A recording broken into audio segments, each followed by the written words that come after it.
Bonjour à tous, aujourd'hui je vais vous parler d'une caméra vraiment particulière, c'est la EasyViz C8C. Et pourquoi particulière? Puisque au premier abord elle ressemble à une caméra de surveillance classique. Et bien déjà c'est qu'elle va pouvoir se connecter à votre réseau Wi-Fi 2,4 GHz, mais également en Ethernet. Alors attention, ce n'est pas un Ethernet PoE, l'alimentation ne peut pas venir par le câble RJ45. Par contre, elle a une alimentation séparée grâce à l'adaptateur secteur qui est ici, qui a un câble assez long, de plus d'1 mètre, mais ça reste relativement court, je trouve, pour une caméra de surveillance extérieure. Et oui, puisqu'elle est étanche, donc elle va pouvoir être mise à l'extérieur, mais pourquoi pas à l'intérieur, ça marcherait également. Et puis dans la boîte, on avait des petits embouts là pour rendre la prise RJ45 étanche, les vis et chevilles pour pouvoir la fixer, un gabarit de perçage. Et oui, pourquoi un gabarit de perçage? Eh bien parce que vous allez la fixer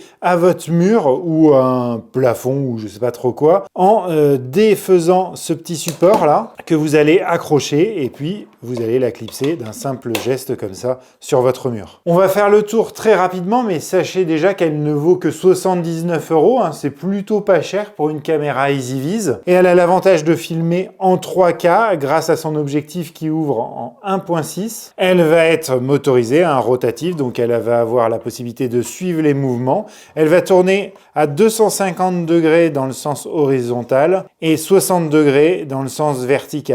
Sur le dessous ici, quand on ouvre cette trappe, on va avoir accès pour pouvoir mettre une carte SD jusqu'à 512 Go. Et ici, on a un petit bouton de réinitialisation. Et l'avantage de cette caméra-là, vous allez le voir tout à l'heure, mais elle va être capable de détecter les formes humaines, de détecter les voitures. Et franchement, elle est plutôt douée. Et chose à savoir en plus, mais on va en reparler dans cette vidéo, elle est compatible avec l'assistant vocal d'Amazon, avec l'assistant vocal de Google, avec IFTTT. Et vous allez même pouvoir l'installer sur Home Assistant puisqu'elle répond au protocole RTSP. Pour ceux que ça intéresse, parce que ça m'a été pas mal demandé en commentaire, et bien en fin de vidéo, je vous montrerai comment visualiser le flux RTSP d'une caméra de surveillance dans Home Assistant. Donc là, on prendra le cas de cette EasyViz C8C. Mais ça pourra marcher avec d'autres caméras qui répondent au protocole RTSP. Mais au-delà de ça, l'objectif est plutôt bon. Comme vous pouvez voir, l'image est vraiment claire, on voit bien les détails. On peut un petit peu zoomer dans l'image et on voit encore. Ensuite, ici, on va retrouver des LED infrarouges qui vont lui permettre de voir la nuit. Et comme vous pouvez voir, on voit quand même relativement loin. Et si vous ne voulez pas d'une image en noir et blanc, eh bien vous pouvez utiliser les deux LED blanches qui sont ici, qui vont éclairer, qui vont permettre à la caméra de voir la nuit avec les vraies couleurs. Donc en fait, ça va éclairer là où elle veut filmer, et puis comme ça, elle va filmer comme si c'était en plein jour. Alors forcément avec un peu moins de lumière, bien évidemment. Mais pour vous montrer toutes ces fonctionnalités, il va falloir l'installer dans l'application EasyViz, qui est disponible sur iOS et sur Android. Donc vous téléchargez l'application, vous créez un compte avec votre adresse mail, vous la lancez et après, dans l'écran d'accueil, vous allez sur le petit plus en haut à droite, vous faites ajouter un appareil, vous allez dans caméra et vous scannez le petit QR code qui se trouve dessous ici. Pendant l'installation, il va vous demander sur quoi vous voulez vous connecter. Alors soit vous êtes connecté en câble RJ45 et à ce moment-là, il va se connecter tout de suite. Ou alors, il vous demandera votre nom de Wi-Fi et votre mot de passe Wi-Fi, je le rappelle, en 2,4 GHz. Donc là, pour vous montrer, je l'ai posé comme ça sur la table, mais forcément, ça se pose pas comme ça. Quoique, vous pouvez retourner l'image, donc a priori, même, vous pourriez la poser à l'intérieur de votre domicile comme ça sur un meuble et ça fonctionnerait. Mais une fois qu'elle est installée, vous la retrouvez dans votre écran d'accueil, vous allez dessus et là vous voyez ce que la caméra voit. Donc là l'image est retournée puisqu'elle est à l'envers si on voit par là, mais il y a moyen de retourner l'image directement dans les réglages. Alors comme toutes les caméras EasyViz, en partie haute, vous allez retrouver ce que voit la caméra. Alors, comme vous pouvez voir, des fois, quand je bouge, ça vient faire un petit encart en bas où vous avez l'image complète. Et en fait, ça vient à zoomer sur moi. C'est une fonction de cette caméra. Elle va zoomer sur le mouvement pour bien que vous voyez ce qui se passe. En dessous, vous retrouvez tous les événements qui ont été enregistrés par la caméra. Et oui, je vous ai dit qu'on pouvait mettre une carte SD jusqu'à 512 Go, puisque quand elle va détecter un mouvement, tout ça, c'est paramétrable, mais normalement, elle vous envoie une notification sur votre téléphone portable, comme ça vous savez ce qui se passe, et elle va enregistrer le mouvement soit sur la carte SD, soit sur le cloud EasyViz, donc c'est-à-dire sur un serveur qui est distant, et là par contre c'est payant. Donc là, eh bien, je retrouve tous les événements. Donc là, ça pourrait être très bien sur la carte SD, moi c'est sur le cloud. Vous voyez, moi j'ai fait les deux. J'ai mis sur la carte SD et sur le cloud. Donc là, je suis sur ma carte SD. Là, je suis sur le cloud. L'avantage de la carte SD par rapport au cloud, c'est que si vous avez plus de Wi-Fi chez vous, même si vous ne recevrez pas de notification sur votre smartphone, eh bien, elle enregistrera quand même ce qu'elle détecte sur votre carte SD. Donc quand le Wi-Fi va revenir, eh bien, vous pourrez les consulter. Ensuite, en bas, vous avez la possibilité de prendre une photo de ce que voit la caméra en instantané et de l'enregistrer sur la mémoire de votre téléphone portable. Pareil à côté, là, ça va être une vidéo qu'elle va enregistrer. À côté, vous avez moyen de faire pivoter la caméra. Et à côté, vous avez la possibilité de parler aux gens qui sont autour de la caméra. Et oui, puisque c'est un audio bidirectionnel, alors maintenant, c'est la norme sur toutes les caméras de surveillance. Je vais pouvoir parler depuis mon téléphone et les gens qui sont autour de la caméra vont entendre ce que je dis.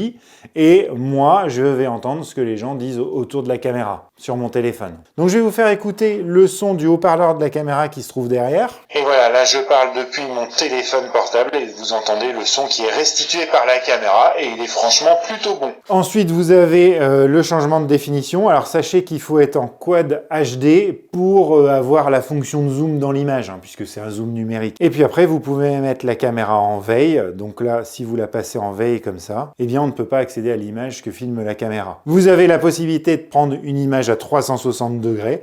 Donc elle va faire une grande image comme ça, très longue, avec tout ce qu'elle peut voir. Et puis vous avez aussi la possibilité de déclencher une alarme à distance. Alors, vous pouvez la déclencher de façon manuelle comme ça, mais vous pouvez aussi la déclencher sur une détection de mouvement. Voilà. Donc l'alarme, ça fait clignoter les LED blanches et en plus, eh bien, ça fait ce son-là qui est pas ouf. Voilà, moi, je l'utilise pas sur mes caméras extérieures. Après, vous pouvez juste allumer le projecteur. Ça, c'est pareil. Vous allez pouvoir le faire aussi lors d'une détection de mouvement. Voilà pour les fonctions de base, mais ce qui va vraiment nous intéresser, c'est la configuration. C'est ce qui fait une bonne caméra extérieure, une mauvaise caméra. Et donc là, on va voir qu'on a des choses assez sympas. Surtout, c'est la détection intelligente. Alors, je le dis dans toutes mes vidéos, mais si vous achetez une caméra bas de gamme, par exemple, celle de chez Action, là, qui est vendue 30 balles. Alors déjà, elle n'est pas motorisée comme celle-ci. Mais en plus, eh bien, vous avez pas de détection intelligente, donc elle va pas être capable de détecter les corps humains ou les voitures. Donc en fait, dès qu'il y aura la moindre chose qui va passer devant votre caméra, eh bien ça vous enverra une notification pour vous dire qu'il y a un mouvement. Mais des fois, c'est une mouche, un oiseau. Et vous allez recevoir tellement de notifications qu'au bout d'un moment, vous n'y ferez même plus attention. Là, l'avantage, c'est que vous allez pouvoir lui dire « Moi, je veux que tu détectes la forme humaine » ou « Je veux que tu détectes les véhicules ». Ou alors, je veux que tu détectes les changements d'image. Donc là, changement d'image, c'est ce que je viens de vous dire tout à l'heure. C'est dès qu'il se passe quelque chose, ça va vous envoyer une notification et ça va enregistrer. La détection de véhicule, c'est pareil. Quand elle va détecter un véhicule, elle vous dira « J'ai détecté un véhicule » et elle enregistrera.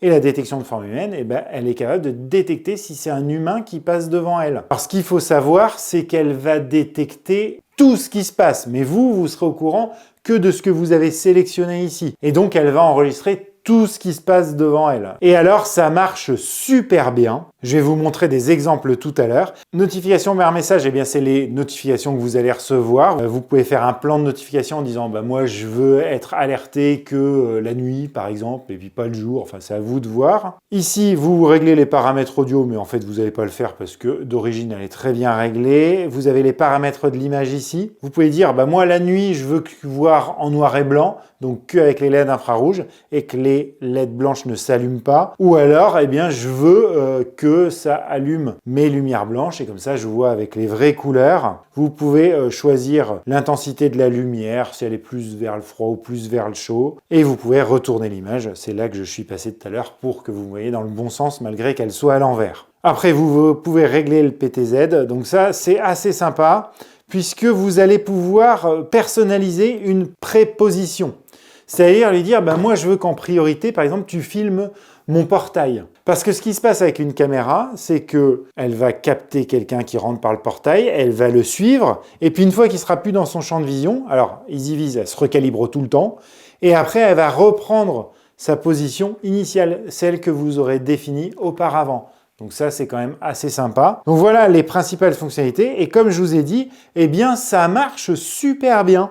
Je vais vous montrer quelques exemples. Alors, ce qui est vachement bien, c'est que les intelligences artificielles de reconnaissance de forme humaine et de véhicules sont hyper bonnes. D'habitude, à chaque fois que mon gros chien passe devant, même une caméra qui a une bonne IA, elle le détecte comme un humain. Et bien là, c'est pas le cas. Et je vais vous montrer des choses qui m'ont vraiment plu. Là, vous voyez, par exemple, ce matin à 8h55, je partais au boulot, donc elle m'a détecté. C'est pour ça qu'elle fait ce petit logo. Elle a vu qu'il y avait une personne qui passait devant. Et quand je clique dessus, eh bien vous pouvez voir. Alors déjà, elle filme quelques secondes avant le mouvement, puisqu'elle filme en continu. Et eh bien, elle me suit jusqu'à ce que je rejoigne ma voiture. Et pourtant, je suis vachement loin, là. Je suis peut-être à 20 mètres de la caméra. Et elle est positionnée très haute en plus. Autre chose intéressante, il y a un véhicule qui est passé sur la rue et qui est au moins à 25 mètres. Et elle l'a détecté. Elle l'a détecté, elle l'a enregistré, mais elle m'a pas dit qu'il y avait une forme humaine. Alors, quand il pleut, par contre, j'ai pu remarquer qu'elle a enregistré quasiment tout le temps parce qu'elle voit des mouvements d'image. Mais vous recevez pas de notification. Donc franchement, elle marche super bien, j'en suis super content. Après, vous allez me dire, à quelle distance de my box je peux la mettre? Alors, ils annoncent 200 mètres. Non, on peut pas la mettre à 200 mètres. 20, 25 mètres, voire 30 mètres au maximum, en réduisant un petit peu la qualité de l'image, puisqu'en fait, elle a quand même 2 antennes qui sont à l'intérieur, là, qui lui permettent d'avoir une bonne connexion au Wi-Fi. Et donc, bien évidemment, vous pouvez l'associer à l'assistant vocal d'Amazon en liant la skill EasyViz à l'assistant vocal. Et depuis, par exemple, un Echo Show, eh bien, vous pouvez accéder à l'image que filme la caméra. Et via un Nest de chez Google, eh bien, c'est pareil, en passant par l'application Google Home. On se retrouve devant mon ordinateur pour vous montrer plusieurs choses. Vous avez aussi la possibilité, si vous voulez pas passer par Home Assistant et que vous voulez le regarder depuis un ordinateur, alors soit d'utiliser le flux RTSP dans VLC par exemple. Vous pouvez aussi, si vous le souhaitez, regarder le flux vidéo sur votre ordinateur grâce à l'application EasyViz Studio. Et là, vous pouvez accéder à toutes vos caméras. Par exemple, celle-ci, la C8C. Et bien là, je vois en direct ce qu'elle voit et je peux même la faire tourner, mais également aux enregistrements qu'elle a sur sa carte SD. Et donc déjà, pour tout ça, je trouve que pour 80 €, c'est un très bon rapport qualité-prix. Et maintenant, ce que je vais faire, je vais vous montrer comment l'installer dans Home Assistant. Alors pour ceux que ça n'intéresse pas, vous pouvez sauter le chapitre. Toutes mes vidéos sont chapitrées et on se retrouve au chapitre d'après. Et la première chose qu'il va falloir faire pour pouvoir utiliser le flux RTSP, c'est se rendre sur la page d'accueil d'EasyViz, là de l'application. Vous cliquez sur votre profil en haut, puis vous allez dans Configuration. Vous allez dans Vue en direct via LAN, vous scannez les appareils de votre réseau qui sont connectés. Et là, on la trouve, la C8C, et du coup, ici, j'ai son adresse IP. Donc, je me la note parce qu'elle nous servira pour plus tard. Je laisse admin et je mets en mot de passe la suite de chiffres qui se trouve sur votre caméra en dessous. Il y a marqué vérification code. Et là, vous pouvez le saisir. Et là, j'y accède via RTSP, en fait, mais ça, on s'en fiche un peu. Et ce qui va nous intéresser, c'est cliquer sur l'image, aller sur le petit engrenage en haut à droite, et aller dans Paramètres du service local et activer le RTSP. Dans Home Assistant, vous allez aller dans Paramètres en bas à gauche, vous faites Appareil et services et vous ajoutez une intégration. Ici, là, vous avez ajouté une intégration. Vous cliquez dessus, vous cherchez EasyViz ici, vous le sélectionnez et vous aurez pas ça la première fois où vous vous connecterez. Il vous demandera nom de connexion, enfin votre mail de connexion à l'application EasyViz et votre mot de passe. Attention, pour que ça fonctionne, il faut désactiver l'authentification à 2 facteurs. Ça se fait directement dans votre profil sur votre téléphone. Et une fois que vous aurez fait ça, si vous allez dans votre maison, vous pouvez faire appareil service, appareil, et là vous cherchez le nom de votre appareil, donc C8C. Là c'est dans le cadre d'EasyViz. Après vous allez voir pour toutes les autres caméras.